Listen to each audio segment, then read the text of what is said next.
इटावा का मामला लगातार सुर्खियों में, इस पर सियासत भी तेज हो गई है। भीम आर्मी चीफ चंद्रशेखर आजाद ने इस पर अपनी तीखी प्रतिक्रिया दी। चंद्रशेखर आजाद ने सीधे तौर पर कह दिया कि यहां पर दलित पिछड़े उनके साथ में किस तरह से भेदभाव किया जा रहा है, इसका जवाब कौन देगा, इसकी जिम्मेदारी कौन लेगा। इस पर अगर एक्शन नहीं हुआ तो भीम आर्मी सड़कों पर आएगी। अखिलेश यादव पहले ही आंदोलन की बात कह चुके थे कि अगर इस मामले में गिरफ्तारियां नहीं हुई या पुलिस या प्रशासन की ओर से कोई एक्शन नहीं लिया गया तो अखिलेश यादव ने भी कह दिया था कि वो 3 दिन के बाद आंदोलन करेंगे। तो अखिलेश यादव ने आंदोलन का ऐलान तो किया ही था और उसके बाद में अखिलेश यादव ने एक प्रेस कॉन्फ्रेंस की और उस प्रेस कॉन्फ्रेंस में संत सिंह यादव और मुकुल मणि यादव के साथ साथ तीसरे शख्स को भी बुलाया जो उस दौरान कथा करने के लिए गए थे। उनका नाम है श्याम कठेरिया। श्याम कठेरिया जो तबला बजाते हैं, आंखों से देख नहीं सकते और दलित समाज से भी आते हैं।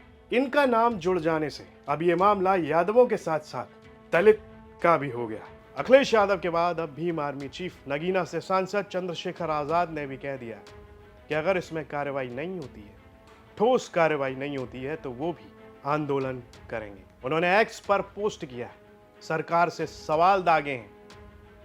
क्या कुछ लिखा है पोस्ट में, आपको बताते हैं। उत्तर प्रदेश के जनपद इटावा थाना बकेवर के अंतर्गत ग्राम दांदरपुरा में कल दिनांक 22 जून 2025 को शाम लगभग 6 बजे बहुजन समाज के लोगों पर जाति पूछकर सुनियोजित हमला किया गया। हमले के दौरान बहुजन समाज के लोगों के साथ घोर मारपीट की गई, उनका सिर जबरन मुड़वा दिया गया, जमीन पर पैरों में सिर रखकर नाक रगड़वाई गई, एक महिला का मूत्र उनके शरीर पर छिड़का गया, पैसे ले लिए और 25,000 रुपए का जुर्माना लगाया गया। ये न सिर्फ शर्मनाक जातंकवादी हिंसा है बल्कि बहुजन समाज के आत्मसम्मान, संविधान और मानवता पर एक सीधा हमला है। इसे किसी भी परिस्थिति में बर्दाश्त नहीं किया जा सकता। हम उत्तर प्रदेश सरकार से मांग करते हैं कि सभी आरोपियों की तत्काल गिरफ्तारी हो और उन्हें बिना किसी राजनीतिक संरक्षण के सख्त सजा दी जाए। एफआईआर में SC/ST एक्ट की कठोर धाराएं लगाई जाए, पीड़ितों को सरकारी सुरक्षा और कम से कम 10 लाख रुपए का मुआवजा दिया जाए। इस मामले की निगरानी हाई लेवल जुडिशियल कमेटी द्वारा कराई जाए। भीम आर्मी आज़ाद समाज पार्टी कांशीराम इटावा की टीम मौकाए वारदात से पीड़ितों के साथ है।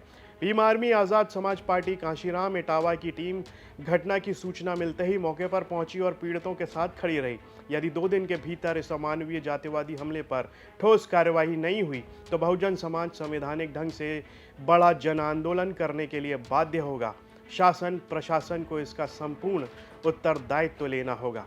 इस पोस्ट के साथ उन्होंने उत्तर प्रदेश सरकार और उत्तर प्रदेश के CM योगी आदित्यनाथ को भी टैग किया और सीधे तौर पर कह दिया है कि अगर इस मामले में अगले 3 दिन में कोई कार्रवाई नहीं होती है प्रशासन के द्वारा तो वो और उनकी पार्टी के लोग आंदोलन करेंगे और उसकी पूरी जिम्मेदारी प्रशासन की होगी।